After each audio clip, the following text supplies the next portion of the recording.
Dear 12th class students, آپ کو پتہ ہے کہ ہمارا جو ٹاپک ہے وہ ہے America the hegemon and its relations with India. America as a hegemon اور اس کے ریلیشنز کیا رہے ہیں انڈیا کے ساتھ۔ ہم نے پیچھے کل پڑھا تھا کہ جو ہماری لاسٹ لائن تھی وہ تھی the emerging threat of terror attacks unlikely to bring the countries further closer. جو ٹیررسٹ اٹیکس ہوئے ہیں ممبئی میں بھی ہوئے تھے، اور یہ یونائٹڈ اسٹیٹس امریکہ کی جو 9/11 اٹیک ہوا تھا، اس سے جو انڈیا ہے اور امریکہ ہے ان دونوں کے تعلقات بڑھنے لگے تھے۔ تو اس کے علاوہ بہت ساری کاروباری ایگریمنٹ انہوں نے کیے ہیں، اس سے بھی یہ ایک دوسرے کے آگے آ رہے ہیں۔ اور یہ جو یونائٹڈ اسٹیٹس امریکہ ہے یہ یوز کرنا چاہتا ہے انڈیا کو چائنا کے خلاف، چائنیز انفلوئنس کو کنٹین کرنے کے لیے، ان کی بڑھتی ہوئی طاقت یا ان کی ترقی کو روکنے کے لیے۔ تو اس طرح سے یہ چیزیں جو انٹرنیشنل ریلیشنز میں ہوتی ہیں۔ In the 21st century, Indian foreign policy has sought to leverage India's strategic autonomy in order to safeguard sovereign rights and promote national interests within a multipolar world. 21st century میں Indian کی جو foreign policy ہے، foreign policy ہم کہتے ہیں set of ideas اور plans that determine to a nation dealings other nation, یعنی کہ ایک کنٹری کی، ایک نیشن کی کیا پالیسی ہے، کیا سوچ ہے ان کی، کیا پلان رکھتے ہیں دوسرے ملکوں کے بارے میں، دنیا کے دوسرے ملکوں کے بارے میں، چاہے وہ ان کے نیبرنگ کنٹریز ہو یا دور رہتے ہوں۔ یہ جو انڈیا کی فارن پالیسی ہے sought to leverage India's strategic autonomy، انہوں نے سوچا کہ جو ہماری اسٹریٹجک آٹونمی ہے اس کو تھوڑا اسٹریٹجیکلی ہمیں کتنی امپورٹنس ہے دنیا میں، اسی کو ہم زیادہ ترجیح دیں۔ In order to safeguard sovereign rights, تاکہ ہم اپنے جو ہمارے ساورین رائٹس ہم کہتے ہیں کہ ایز اے کنٹری ہم ایک فری کنٹری، ہمارے اوپر اب کسی دوسری طاقتور ملک کا ڈائریکٹ کنٹرول نہیں ہے، تو یہ ہمارا ساورین رائٹ ہے۔ اینڈ پروموٹ نیشنل انٹرسٹ، تاکہ ہم اپنے جو ہمارا جو دیش ہے، ہمارا جو ملک ہے، اس کی نیشنل انٹرسٹ کو پروموٹ کریں گے with in a multi polar world. جو ملٹی پولر ورلڈ آج ہے، اس میں پہلے بائی پولر ورلڈ تھا جس میں صرف امریکہ طاقتور تھا، اب پھر آج ملٹی پولر ورلڈ ہے، کیونکہ رشیا اور چائنا بھی بہت تیزی کے ساتھ طاقتور بن رہے ہیں، تو اسی لیے یہاں پر ٹرم یوز ہوئی ہے ملٹی پولر ورلڈ، جس میں ایک سے زیادہ ملک طاقتور ہوتے ہیں۔ Under the administration of president George W Bush, جب جارج ڈبلیو بش پریزیڈنٹ تھا امریکہ کا 2001 سے 2009 تک، اینڈ براک اوباما تھا 9 سے لے کر 17 تک، the United States has demonstrated accommodation to India's core in national interests and acknowledged outstanding concerns. اس پیریڈ کے دوران امریکہ نے اس چیز کو ڈیمانسٹریٹ کیا، اس چیز کو مانا کہ انڈیا کے جو نیشنل انٹرسٹس ہے ان کو ایکنالج کیا جائے، اور ان کے جو کنسرنز ہیں، ان کے جو مسئلے ہیں، ان کے جو ڈیمانڈ ہے، اس پر انہوں نے بہت زیادہ توجہ دی۔ کس نے؟ امریکہ نے۔ تو یہاں ہمیں یہ بات ثابت ہوتی ہے کہ امریکہ ہر گزرتے سال کے ساتھ اور انڈیا ہر گزرتے سال یہ دونوں کنٹریز ایک دوسرے کے نزدیک آ رہے ہیں۔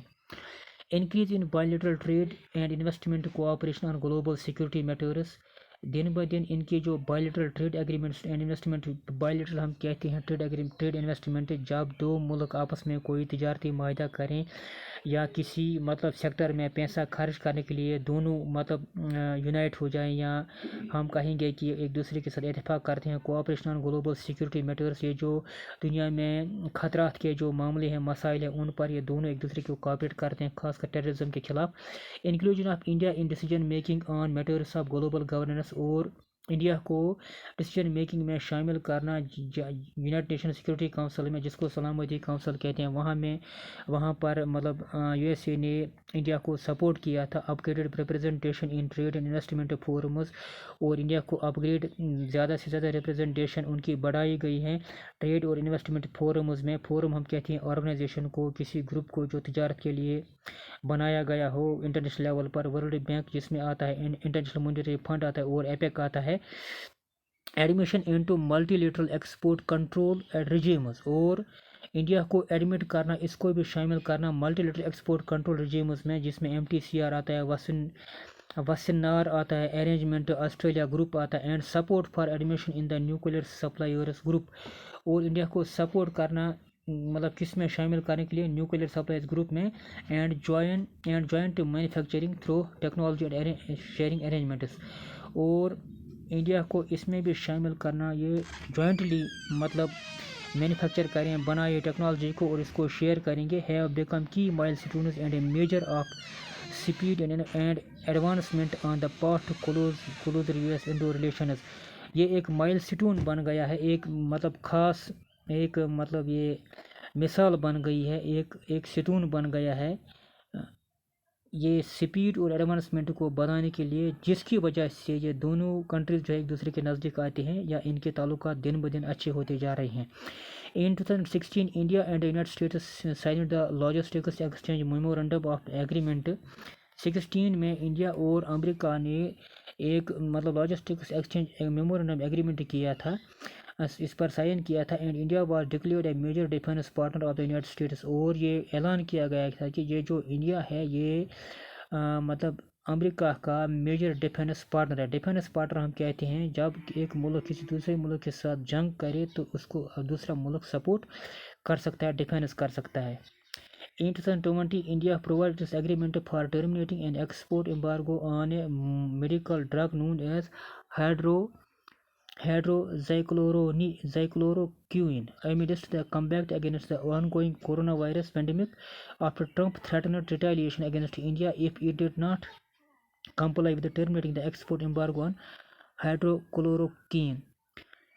2020 میں انڈیا نے مطلب پرووائڈ کیا تھا agreement for terminating an export embargo, کہ ہم جو ایمبارگو ایکسپورٹ کرتے ہیں میڈیکل ڈرگ بنانے کے لیے جس کو ہائیڈروکلوروکوین کہتا ہے، aims the come back against the ongoing coronavirus, کیونکہ کورونا وائرس چل رہا تھا یہ 19 سے جب شروع ہوا ہے تو ٹرمپ نے انڈیا کو مطلب اس کا یہ وارننگ دی تھی کہ اگر انہوں نے اس کے ساتھ مطلب کوآپریٹ نہیں کیا تو یہ ان کے جو ایکسپورٹ ایمبارگو ہے وہ اس کو مطلب بند کر سکتے ہیں. The relationship has soured under the Biden administration, جو جوائے بائیڈن بنا ہے 20 مطلب کو وہ 46 پریزیڈنٹ ہے، تو اس نے یہ ان کے جو ریلیشنز ہے وہ کمزور ہوئے ہیں after plea by Adar Poonawalla, جب آدار پوناوالا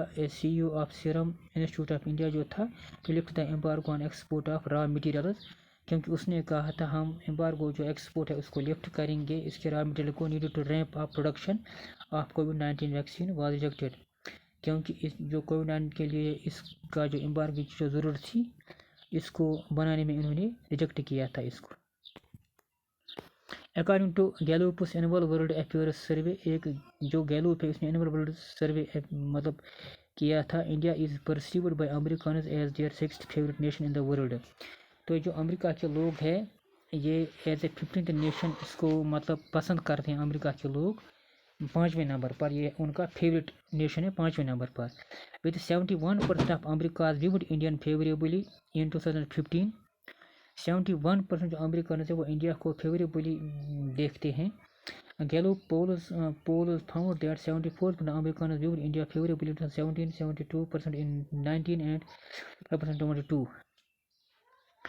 تو گیلوپ کہتا ہے کہ 74% امریکنز انڈیا کو فیوریبل نیشن مت تھے 2017 میں، 19 میں 72 اور 2020 میں 75. تو یہاں سے ہمیں پتہ چلتا ہے کہ 72 سے 75% پہنچ گیا ہے. اس کا مطلب کہ امریکہ کے لوگ انڈیا کو بہت زیادہ پسند کرتے ہیں. In 2017 bilateral trade in both goods and services grew by 9.8% to reach US $126100000. India's exports to the US stood at US $767000000, while USA exports to India stood at. تو کتنی بہت بڑی زیادہ فگر ہے کہ ان دو ملکوں نے اتنے بہت بڑے اتنے پیسوں میں بہت زیادہ اتنے اماؤنٹ میں بہت مطلب کاروبار کیا. تو ان باتوں سے ہمیں اچھی طرح سے یہ پتہ چلتا ہے کہ انڈیا اور جو امریکہ کے تعلقات ہیں ان کے ریلیشنز جو یہ دن بدن اچھے ہوتے جا رہے ہیں. تو یہ اچھے ہو سکتے ہیں فیوچر میں بھی اس سے زیادہ اگر ان کے تعلقات، اگر ان کی پالیسی میں کوئی چینج نہیں آئی ہے یا ورلڈ میں کوئی چینج نہیں ہے تب ان کی جو ٹائز ہے وہ دن بدن اسٹرانگ ہو سکتے ہیں. لیکن اگر انڈیا نے کوئی مطلب کچھ ایسی پالیسی کی جس سے امریکہ کی سیلف انٹرسٹ ہرٹ ہوئی ہے یا امریکہ نے کچھ ایسا کی جس سے انڈیا کی پھر ان کی پالیسی میں بدلاؤ آ سکتا ہے. تو انٹرنیشنل ریلیشن شپ جو ہے انٹرنیشنل لیول پر جو پولیٹیکل بزنس چلائی جاتی ہے وہ اسی طرح سے چلتی ہے. Thank you.